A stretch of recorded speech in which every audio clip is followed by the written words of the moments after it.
Сәлеметсіздер ме, балалар? Сәлеметсіз бе, апай? Жақсы, қадерің қалай? Жақсы, апай. Жақсы, рахмет, өзіңіз. Сабаққа дайынсыңдар ма? Иә. Жақсы. Олай болса, сендерге өз ізденімпаздықтарыңды қолданып, өздерің ізденіп, біздің елімізде ғылыми фантастикалық жанрда фильм түсіру пайдалы ма деген онлайн мектепте тақырып берілген, е? Барлығын орындадыңдар ма? Иә. Қазір көрейік. Қазір экранды демонстрациялау арқылы онлайн мектепте өтемін. Онлайн мектепте өтпес алды бірінші күнделік кезекті қарап шығайық, е?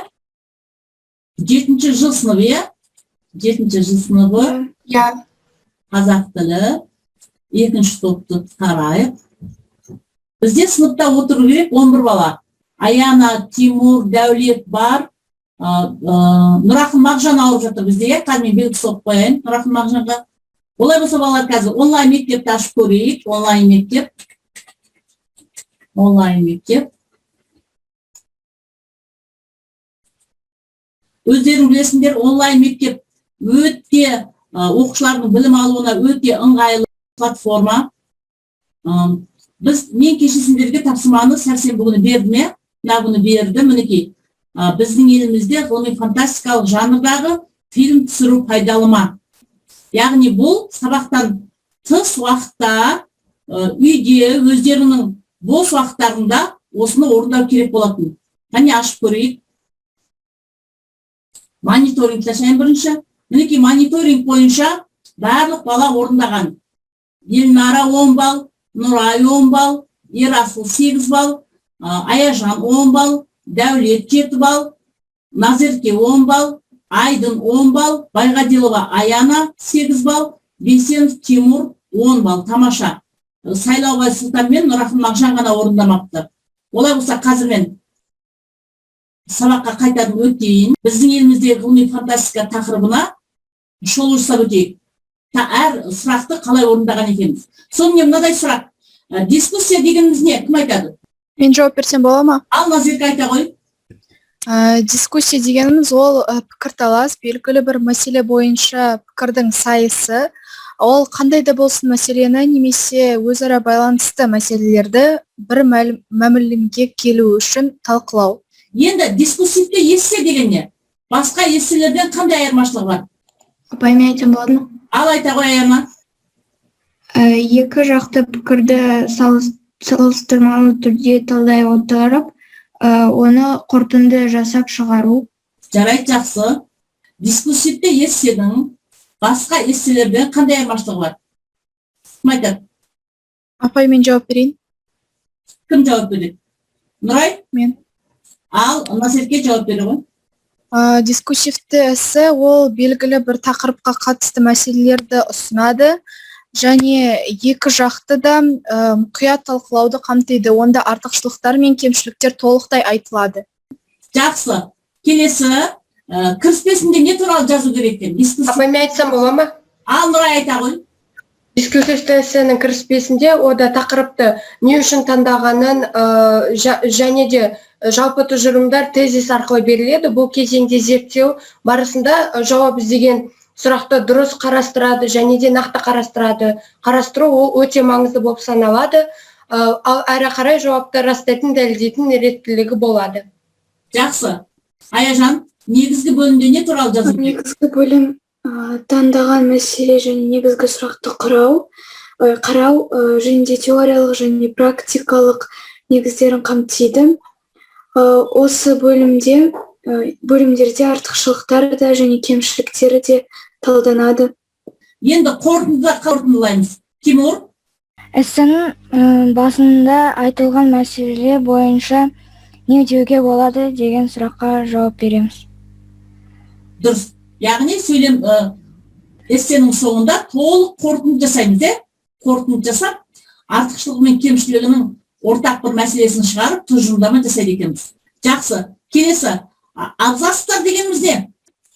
Абзацтарды өзара байланыстырып, ой жүйелігін сақтау үшін қолданады. Ол сақтау үшін қолданылатын сөздер олар біріншіден, ең маңыздысы, екіншіден, және де менің ойымша. Жақсы, тамаша. Келесі мәселе дегеніміз не? Аяна? Айтсам бола ма? Мәселе дегеніміз ол белгілі бір уақыт арасында шешімін таппай жатқан жағдай. Мәселенің туындауына қандай себептер болуы мүмкін? Айдын жауап берші. Мәселенің туындауынан түрлі себептері бар. Мысалы, жұмыссыздық, дұрыс тамақтанбау, адам денсаулығы. Мәселе әртүрлі болғанымен оны қарапайым, түсінікті және тиімді түрде шешуге ұсыныс жасауға болады.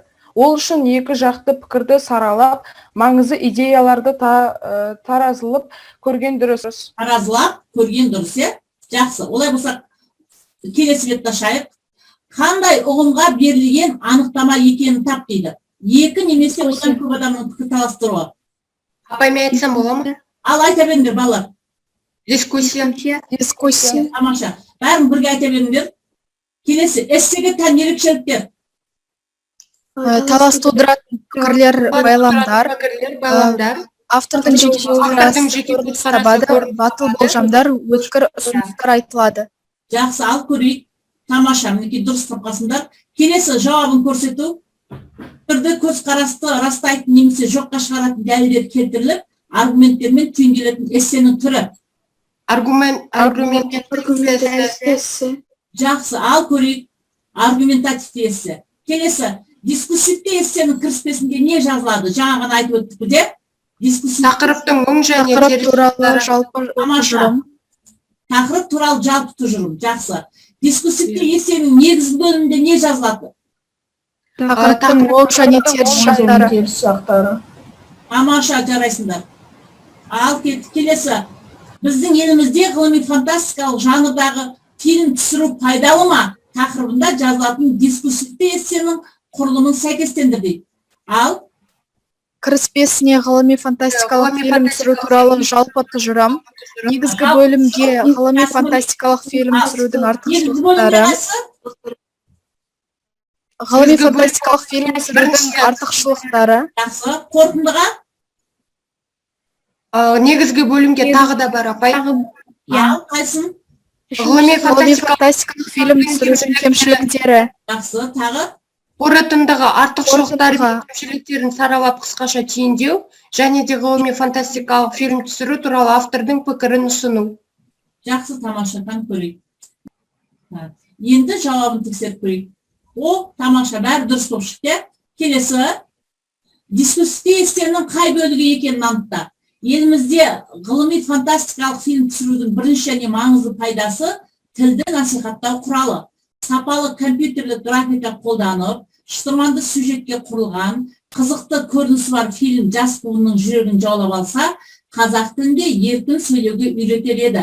Тағы бір маңызды артықшылығы ғылымға ынтызарлық, өркениетті елдердің қатарынан орын алу үшін ғылымды дамыту керек екендігін заман өзі дәлелдеп берді. Жастар ойға сыймайтын дүниелерді фильм сюжетімен қызықтап, қоғамға жаңа өнертабыстар әкеледі. Мынау қай бөлім болуы мүмкін? Негізгі бөлім. Негізгі? Ал көрейік. Жақсы, тамаша. Келесі, дискуссивті эссенің қай бөлігі екенін анықта. Сонымен, ғылыми фантастикалық фильм түсірудің бірқатар артықшылықтары бар. Соның ішінде тілдік орта қалыптастыру, ғылымды дамыту және негізгі кемшілігі миллиондаған қаржы жұмсау, менің ойымша аудиторияны зерттеп көріп, тәуекел еткен дұрыс секілді. Бұл тәжірибенің табысы аз болғанмен, қателіктерді талдауға мүмкіндік береді. Мұндай қаржы ел болашағы үшін жұмсалып отырғанын ойлағанда дұрыс. Елдің болашағы ғылыммен тікелей байланысты. Ал Қорытынды бөлім. Ал жағы. Сонымен деген қыстырма сөздің өзінен қорытып жатқанын байқап қойдық, жақсы. Аса маңызды ғылыми техникалық жаңалықтарды қабылдауға, жұрт санасын дайындауда бұл жанрдың рөлі зор. Мәселен, космонавт, космос корабль деген ұғымдар адамдардың санасына Юрий Гагариннің ғарышқа ұшарынан көп уақыт бұрын фантастикалық кітаптар арқылы енген.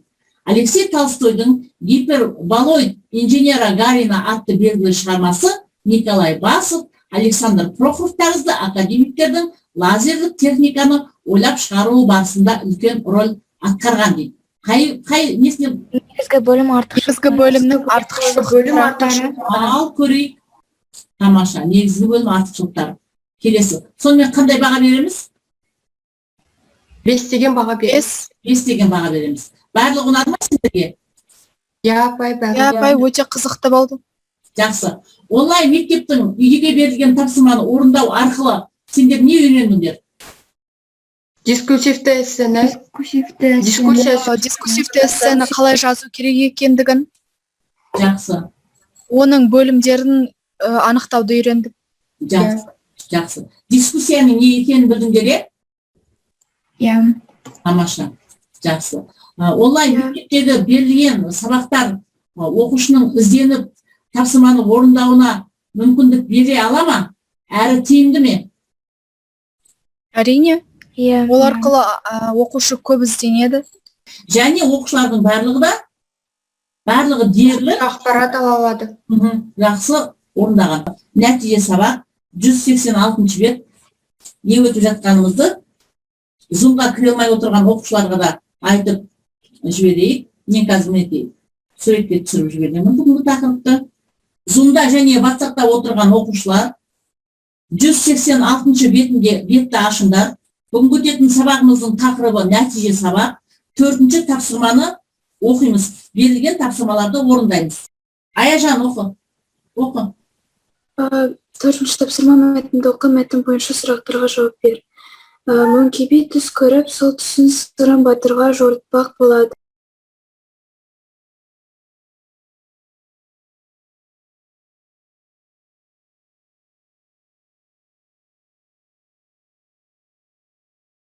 Балалар, тамаша сұрақ қойды, Аяна 3 сұрақ қойды. 3 сұрақ арқылы біз мәтінді толық қайтадан қарап зер салып өттік. Жақсы балалар, олай болса, қазір талдаған мәтіннің ең бірінші сөйлеміне мөңке би түс көріп, сол түсін сырын батырға жорытпақ болады деген сөйлемге грамматикалық талдау жасайық. Иә, тез дәптерге немесе бортқа түсіре қойыңдар.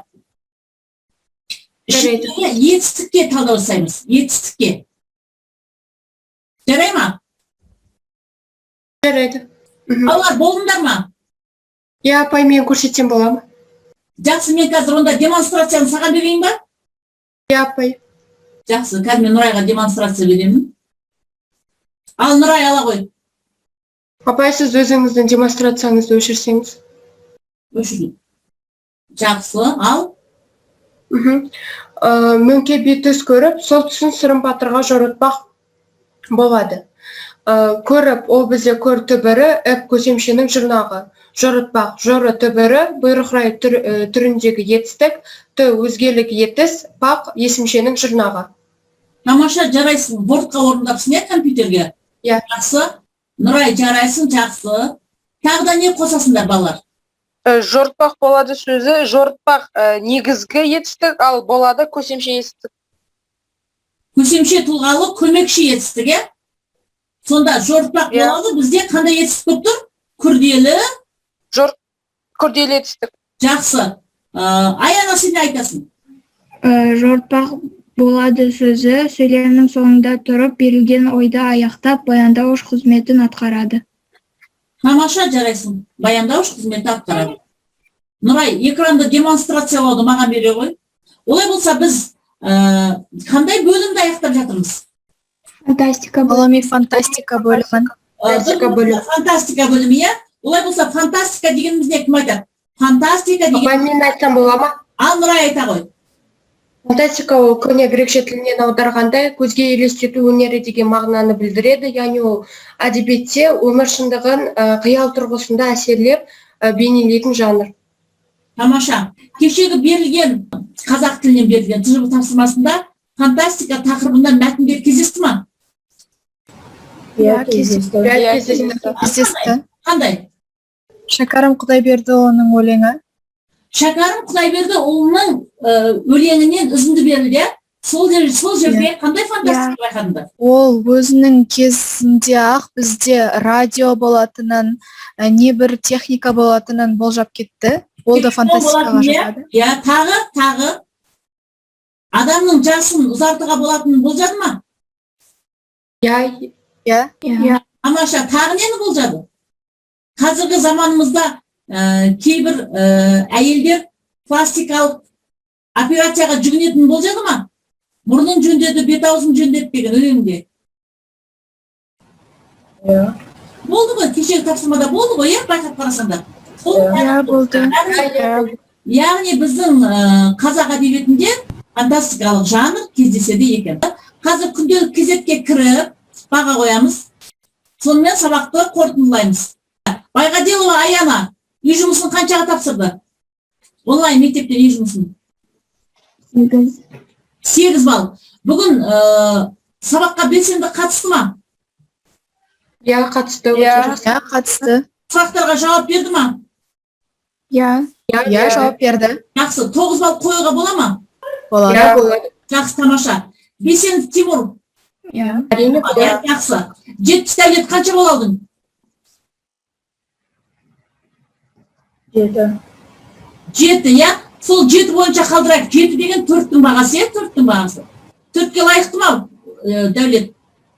Иә. Жақсы, 7 балын қалдырдық. Нұрай қанша балл алдың? 10 балл алдым 10 балға Нұрай лайықты ма? Иә. Жақсы, қалдырдық. Назерке ше? 10 балл. Тамаша. Елнараның біліміне шек келтіре алмаймыз, ол әрдайым сабақты жақсы қатысатын. Сол 10 балын қояйық, иә? Жақсы. Сонымен үй жұмысына не берілді?